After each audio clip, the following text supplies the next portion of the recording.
5 seconds. Honorable Speaker, sir, due to the pandemic-induced closure of schools, our children, particularly in the rural areas and those from scheduled castes and scheduled tribes and other weaker sections, have lost almost 2 years of formal education.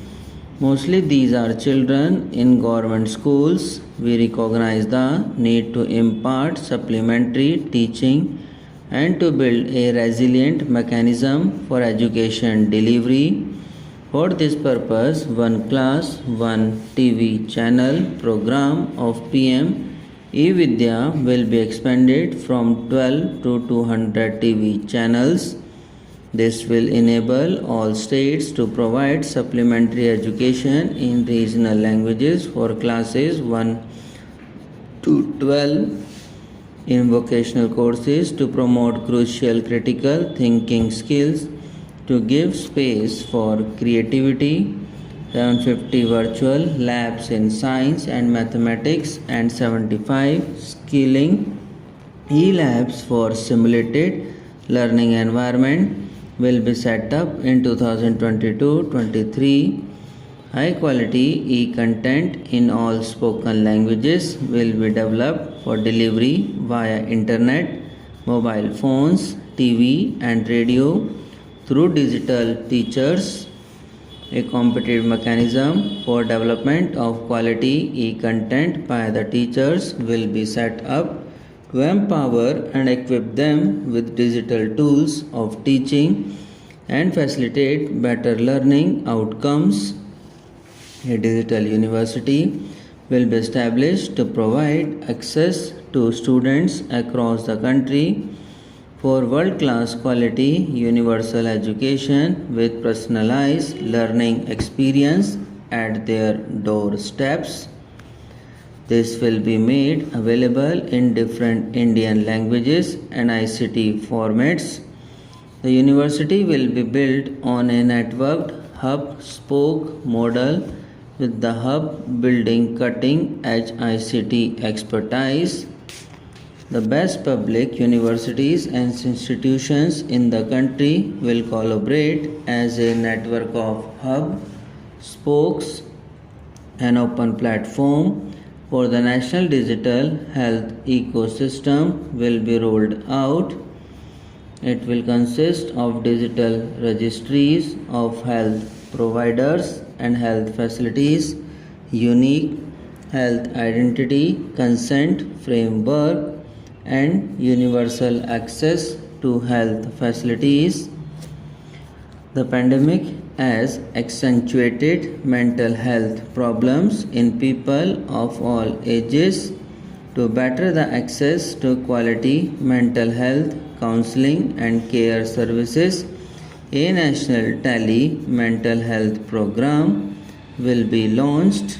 This will include a network of 23 tele-mental health centers of excellence, with NIMHANS being the nodal center and International Institute of Information Technology, Bangalore, providing technology support.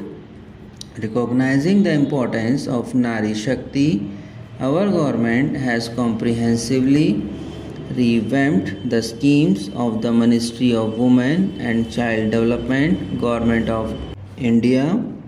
In 2022-23, 80 lakh houses will be completed for the identified eligible beneficiaries of PM Awas Yojana, both rural and urban. 48,000 crore is allocated for this purpose. The central government will work with the state governments for reduction of time required for all land and construction related approvals for promoting affordable housing for middle class and economically weaker sections in urban areas. We shall also work with the financial sector regulators to expand access to capital along with reduction in cost of intermediation. A new scheme, Prime Minister's Development Initiative for Northeast, will be implemented Through the North Eastern Council, it will fund infrastructure in the spirit of PM Gati Shakti and social development projects based on the needs of the Northeast. This will enable livelihood activities for youth and women, filling the gaps in various sectors. It will not be a substitute for existing central or state schemes. While the central ministries may also pose their candidate projects, priority will be given to those posed by the states. An initial allocation of rupees 1500 crore will be made and the initial list of projects is given. Our vision to improve the quality of life of citizens in the most backward districts of the country through aspirational district program has been translated into reality in a short span of time. 95% of those 112 districts have made significant progress in key sectors such as health, nutrition, financial inclusion, and basic infrastructure. They have surpassed the state average values. However, in those districts, some blocks continue to lag. In 2022-23, the program will focus on such blocks in those districts.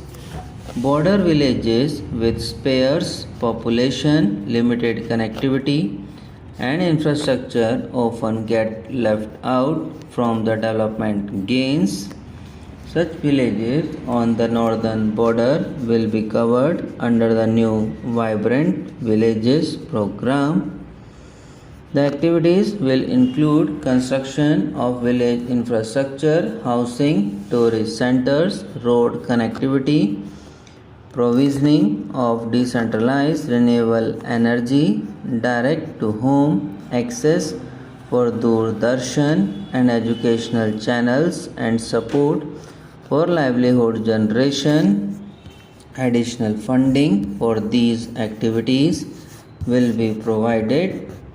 Existing schemes will be converged. We will define their outcomes and monitor them on a constant basis. In 2022, 100% of 1.5 lakh post offices will come on the core banking system, enabling financial inclusion and access to accounts through net banking, mobile banking, ATMs, and also provide online transfer of funds between post office accounts and bank accounts. This will be helpful especially for farmers and senior citizens in rural areas, enabling interoperability and financial inclusion for all people of the country.